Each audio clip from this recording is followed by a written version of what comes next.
PM Shri പദ്ധതിയിൽ ഒപ്പുവെച്ചാൽ കേന്ദ്ര വിദ്യാഭ്യാസ നയം നടപ്പിലാക്കേണ്ടി വരുമെന്നും അത് കേരളത്തിനൊട്ടും അനുയോജ്യമല്ല എന്നും അത് ഇന്ത്യയിൽ എന്തോ വലിയ കുഴപ്പങ്ങളൊക്കെ സൃഷ്ടിക്കുമെന്നും ഒക്കെയാണ് ഇവിടെ പ്രചാരണം നടക്കുന്നത്. പൗരത്വ നിയമ ഭേദഗതി സമയത്ത് പടച്ചുവിട്ട തെറ്റിദ്ധാരണാജനകമായ വ്യാഖ്യാനങ്ങൾക്ക് സമാനമാണിത്. രാഷ്ട്രീയ പാർട്ടികൾ മാത്രമല്ല, പ്രമുഖ മാധ്യമങ്ങളും ഈ രീതിയിൽ തന്നെയാണ് ചർച്ചകൾ മുന്നോട്ട് കൊണ്ടുപോകുന്നത്. ചർച്ചയിൽ പങ്കെടുക്കുന്ന മിക്കവാറും ആളുകൾ രാഷ്ട്രീയ പാർട്ടി പ്രതിനിധികളാണ്. ഇവരൊന്നും ഇത്തരം കാര്യങ്ങളിൽ അഭിപ്രായം പറയാൻ പാടില്ല എന്നല്ല, മറിച്ച് സ്വതന്ത്ര അക്കാദമിക സമൂഹത്തിന്റെ അഭിപ്രായമാണ് സ്വതന്ത്ര മാധ്യമങ്ങൾ പ്രാമുഖ്യം നൽകി ചർച്ച ചെയ്യേണ്ടത്. 7 ഘട്ടങ്ങൾ പിന്നിട്ട PM ശ്രീ വിദ്യാലയങ്ങളുടെ പ്രവർത്തനവും ഉണ്ടാക്കിക്കൊണ്ടിരിക്കുന്ന പരിവർത്തനങ്ങളും നേരിട്ട് മനസ്സിലാക്കാൻ മാധ്യമങ്ങൾ ആദ്യം ക്യാമറ തിരിക്കേണ്ടത് സമീപത്തുള്ള കേന്ദ്രീയ വിദ്യാലയങ്ങളിലേക്കും നവോദയ വിദ്യാലയങ്ങളിലേക്കുമാണ്. വലിയ പ്രവർത്തന ശൃംഖലയുള്ളവർ BJP സംസ്ഥാനങ്ങളെ മാറ്റി നിർത്തി ആന്ധ്ര, തെലങ്കാന തുടങ്ങിയ സംസ്ഥാനങ്ങളിലെ പൊതുവിദ്യാലയങ്ങളിൽ ആരംഭിച്ച PM ശ്രീ പദ്ധതിയെ വിലയിരുത്തുന്നത് നന്നായിരിക്കും. പോണ്ടിച്ചേരിയുടെ ഭാഗമായ മാഹിയിലും പോകാം.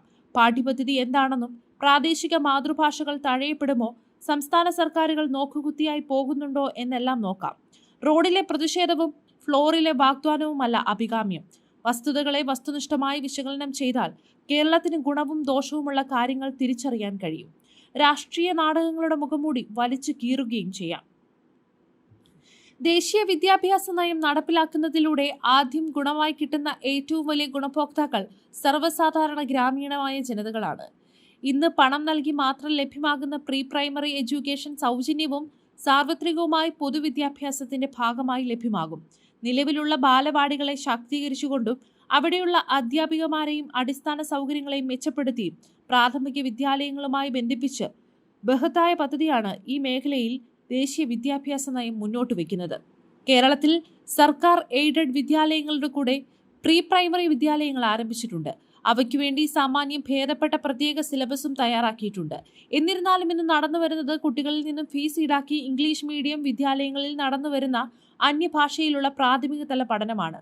ഏതെങ്കിലും ഗവേഷണത്തിന്റെയോ പഠനത്തിന്റെയോ വിദ്യാഭ്യാസ ദർശനത്തിന്റെയോ പിൻബലമില്ലാത്ത കമ്പോള ശക്തികൾ വളർത്തിയെടുത്ത വിദ്യാഭ്യാസ പദ്ധതിയുടെ അന്ധമായ അനുകരണമാണിത്.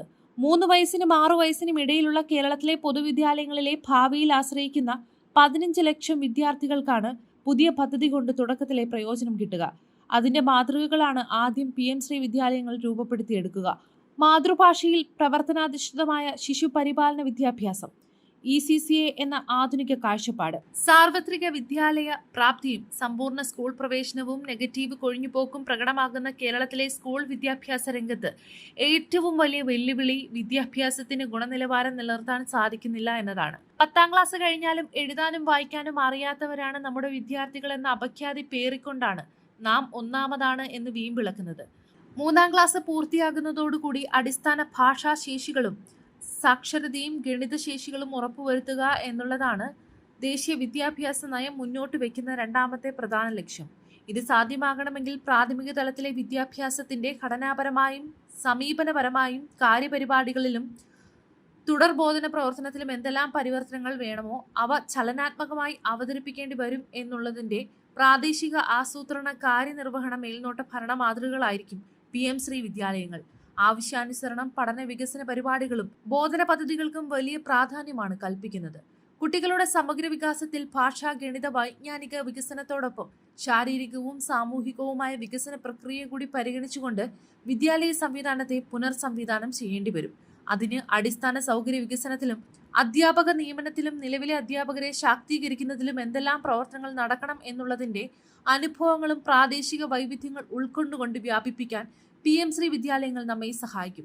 എന്നാൽ പണം കണ്ടു ചാടിയാൽ ഒന്നും കിട്ടില്ല.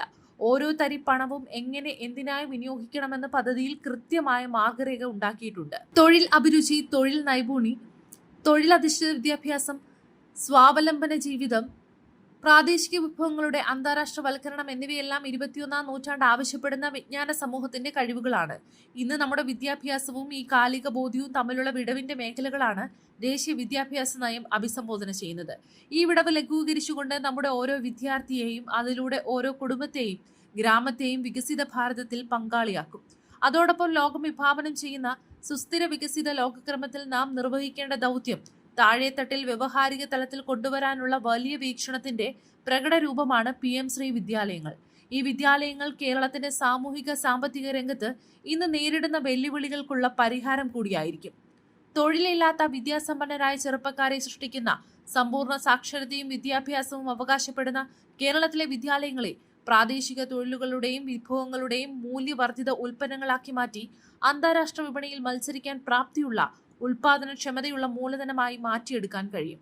ആരോഗ്യരംഗത്ത്, കായിക രംഗത്ത്, കാർഷിക രംഗത്ത്, പരിസ്ഥിതി സംരക്ഷണ രംഗത്ത്, മാലിന്യ സംസ്കരണ രംഗത്ത്, ചെറുകിട ഉൽപാദന രംഗത്ത് എല്ലാ പ്രാദേശിക തലത്തിലെ അറിവുകളും സാധ്യതകളും സാഹചര്യങ്ങളും അനിവാര്യതകളും മുന്നിൽ കണ്ടുകൊണ്ടുള്ള വിദ്യാഭ്യാസ ആസൂത്രണത്തിന് വേണ്ടിയുള്ള ലോകത്തിന് നാളെ അനുകരണീയമായ മാതൃകയായിരിക്കും PM ശ്രീ വിദ്യാലയങ്ങൾ എന്നതിൽ യാതൊരു സംശയവുമില്ല.